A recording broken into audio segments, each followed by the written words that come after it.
à tous, j'espère que vous allez bien. Récemment, je parlais avec un client qui se plaignait du fait qu'il a fait une estimation du coût du transport de sa marchandise, mais seulement à réalisation, le prix avait triplé et il ne comprenait pas pourquoi. Je viens donc dans cette vidéo pour vous expliquer la base de calcul du coût du transport et cela, on va le voir à travers trois notions. Je vais vous parler du poids réel de la marchandise, je vais vous parler du poids volumétrique de la marchandise qu'on appelle encore poids volume et je vais vous parler du poids chargeable. Alors, qui suis-je pour vous parler? Je suis Claude Carrel, votre consultante en logistique. J'accompagne les porteurs de projets vers l'Afrique, les entreprises et même les particuliers dans le pilotage de leur opération logistique pour les expéditions en provenance ou même à destination de l'Afrique. Si vous avez besoin d'un accompagnement ou alors si vous recherchez une personne ressource fiable en Afrique pour le suivi logistique de vos projets, vous pouvez me contacter via WhatsApp au numéro qui s'affiche à l'écran pour un appel découverte. Alors, c'est quoi le poids réel de la marchandise? Le poids réel de la marchandise, c'est le poids à la balance. C'est le poids que le fournisseur vous communique le plus souvent. Et ce client qui se plaignait justement avait estimé le coût du transport de sa marchandise sur la base du poids réel.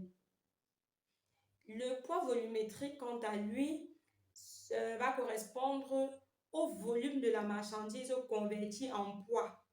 Vous allez vous poser la question, savoir pourquoi est-ce qu'on convertit le volume de la marchandise en poids? Alors, je vais vous expliquer cela avec une petite illustration. Imaginez que vous avez deux colis. Vous avez deux colis. Vous avez premièrement un petit carton, un tout petit carton là, qui n'occupe pas beaucoup d'espace, mais qui pèse.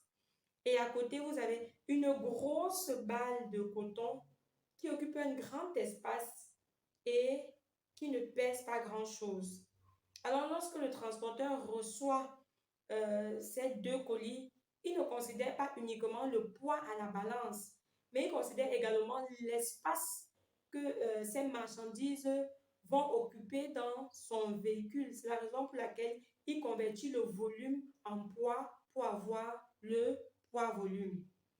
Et le poids chargeable.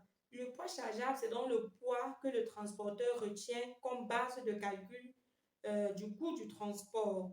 Et il s'obtient après la comparaison du poids réel et du poids volumétrique.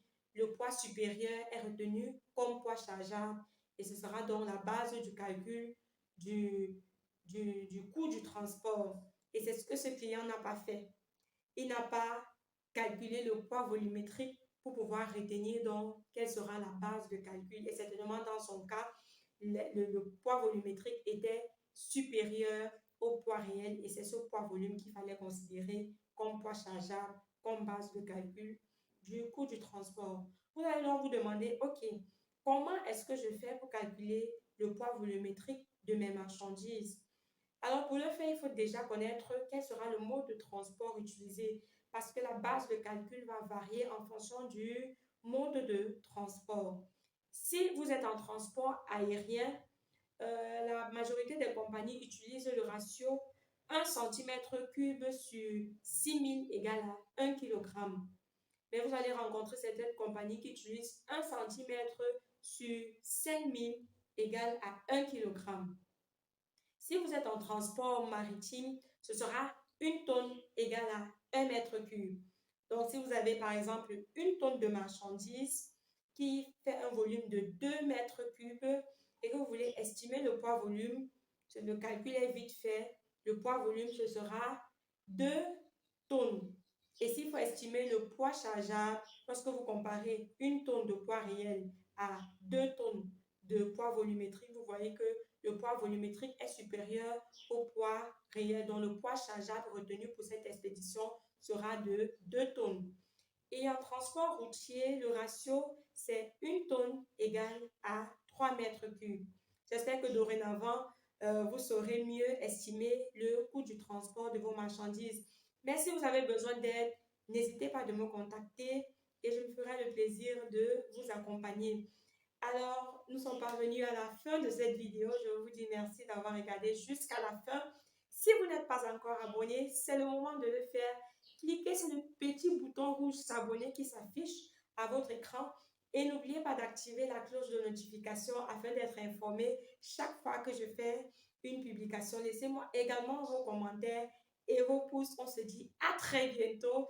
Et d'ici là, portez-vous bien. Bye bye.